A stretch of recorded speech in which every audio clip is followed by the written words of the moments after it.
Good day, students, and welcome back to the second part of English lesson number 1.5, The Necklace. Let us start. They looked in the folds of her dress, in the folds of her cloak, in her pockets, everywhere, but they could not find it. Are you sure you still had it on you when you left the hall? He asked. Yes, I touched it in the hall at the ministry. But if you had lost it in the street, we would have heard it fall. It must be in the cab. Yes, that's probably it. Did you take his number? No. They stared at each other, stunned. At last, Losil put his clothes on again. I'm going back, he said. Over the whole route we walked and see if I can find it. He left. She remained in her ball dress all night, her mind blank. Her husband returned at about 7 o'clock. He had found nothing. He went to the police, to the newspaper, to offer a reward, to the cab companies, everywhere. The tiniest glimmer of hope led him. Meanings?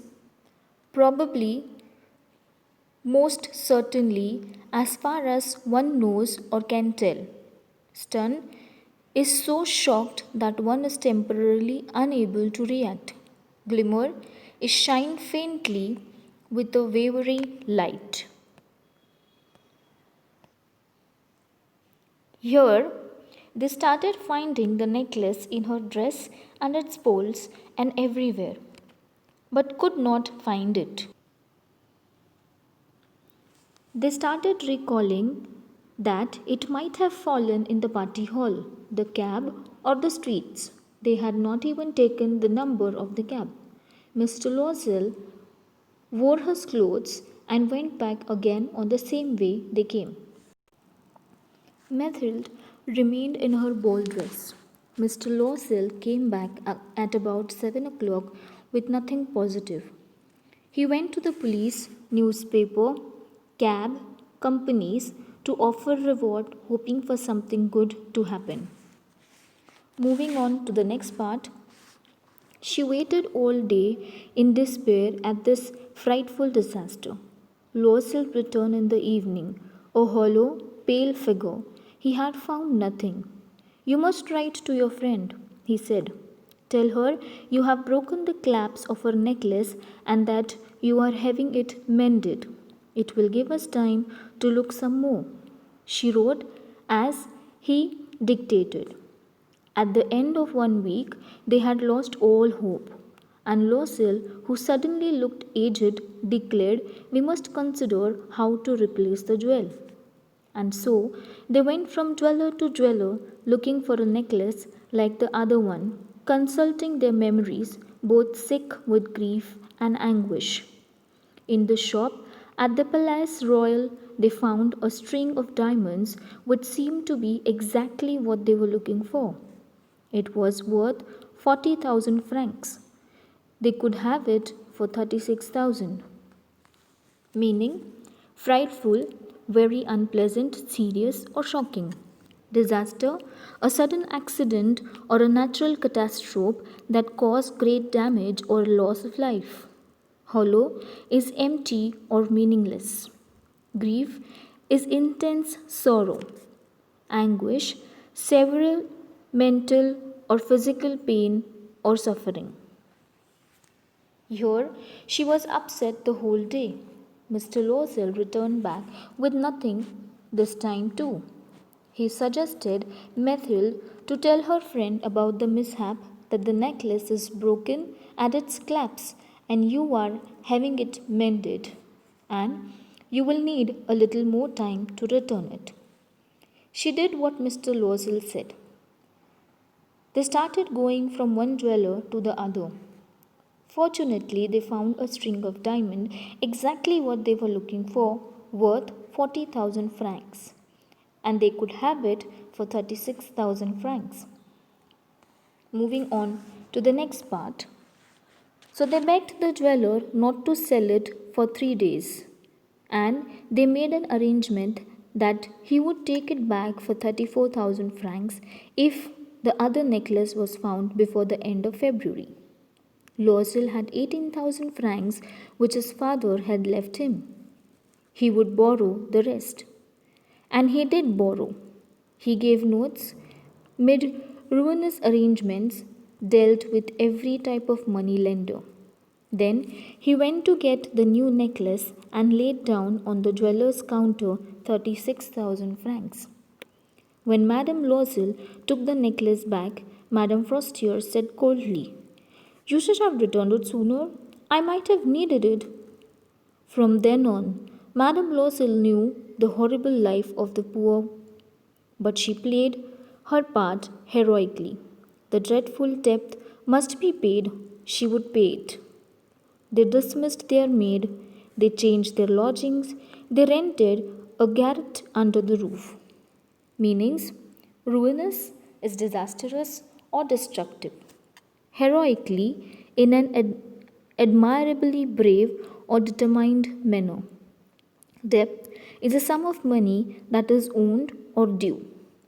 Garret, a top floor or attic room, especially a small one. Here, they asked the jeweller not to sell it until they arranged the money to buy it.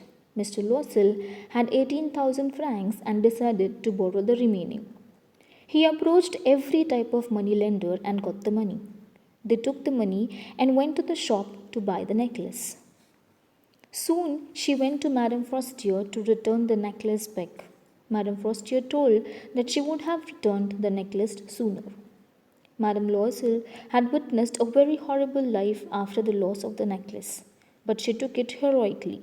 She dismissed her maid, changed their lodgings, and started staying in a small house. Moving on to the next part, she came to know the drudgery of housework, the odious labor of kitchen. She washed the dishes, the dirty linen. She carried the garbage down to the street every morning and carried up the water, stopping at each landing to catch her breath, and dressed like a commoner. She had to bargain at markets, quarrel, and face insult over every miserable sou. Each month, they had to pay some loans, renew others, and get more time. Her husband worked extra every evening, doing accounts for a tradesman, and often late into the night, he sat copying a manuscript at 5 sous a page. And this life lasted 10 years. At the end of 10 years, they had paid off everything, even the interest. Madame Loisel looked old now. Often she brooded over the past. What would have happened if she had not lost the necklace? How strange life is, how fickle, how little is needed for one to be ruined or saved. One Sunday, as she was walking in the Champs-Élysées, suddenly she saw Madame Frostier, still young, still beautiful, still charming. Meanings: drudgery is hard work, donkey work, or toil. Odious is extremely unpleasant. Commoner is one of the ordinary or common people. Sou, a very small amount of money. Tradesman, a person engaged in trading or a trade typically on a relatively small scale. Manuscript, a book, document, or piece of music written by hand rather than typed or printed. Brooded is think deeply about something that makes one unhappy, angry, or worried. Fickle is changing frequently, especially as regarded one's loyalties or affections. Champs-Élysées is the fields. Here, she worked hard and toiled for each and every work, from washing the dishes to bargaining and quarrel in the markets. They started paying the loans and taking new ones. Her husband started working extra. All this took 10 years. Madame Loisel looked old now. She often kept thinking deeply about the past and also thought about what would have happened if she would have not lost the necklace. One evening, when she was walking, she came across Madame Frostier, still young and beautiful. Moving on to the next part, Madame Loisel felt emotional. Should she speak to her? Yes, of course. And now that she had paid, she would tell her all. Why not? She went up to her. Good morning, Jenny. The other, astonished to be addressed so familiarly by this common woman, did not recognize her. She stammered, but, madam, I don't know. You must have made a mistake. No, I am Mathilde Loisel. Her friend uttered a cry. Oh, my poor Mathilde, how you have changed. Yes, I have had some hard times since I last saw you, and many miseries, and all because of you. Me? How can that be? You remember the diamond necklace that you lent me to wear to the ministry party? Yes, well, I lost it. What do you mean? You brought it back? Meanings: astonished is greatly surprised or impressed or amazed. Miseries: state or feeling of great physical or mental distress or discomfort. Here, Madame Loisel decided to tell her about all that had happened. Madame Frostier did not recognize her, but Mathilde told her who she was. Madame Frostier was very shocked to see Mathilde in this condition. After asked by Madame Frostier, Mathilde told her that it was all because of her and her necklace. She told the necklace was lost. Moving on to the next part, I brought you back another exactly like it, and it has taken 10 years to pay for it. It wasn't easy for us. We had very little, but at last it is over, and I am very glad. Madame Frostier was stunned. You say that you bought a diamond necklace to replace mine? Yes. You didn't notice then? They were very similar. And she smiled with proud and innocent pleasure. Madame Frostier, deeply moved, took both her hands. Oh, my poor Mathilde, mine was an imitation. It was worth 500 francs at most.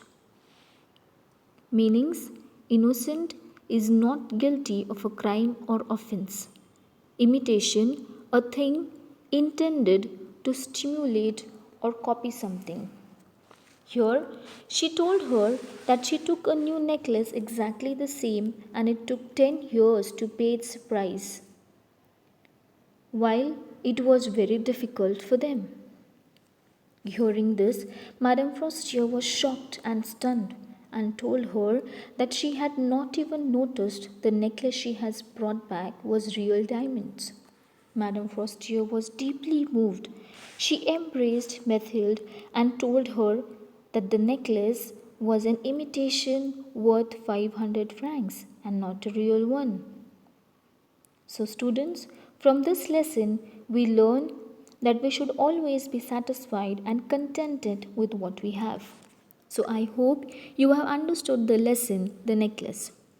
You will complete question number 1, 2, and 4 in your notebook.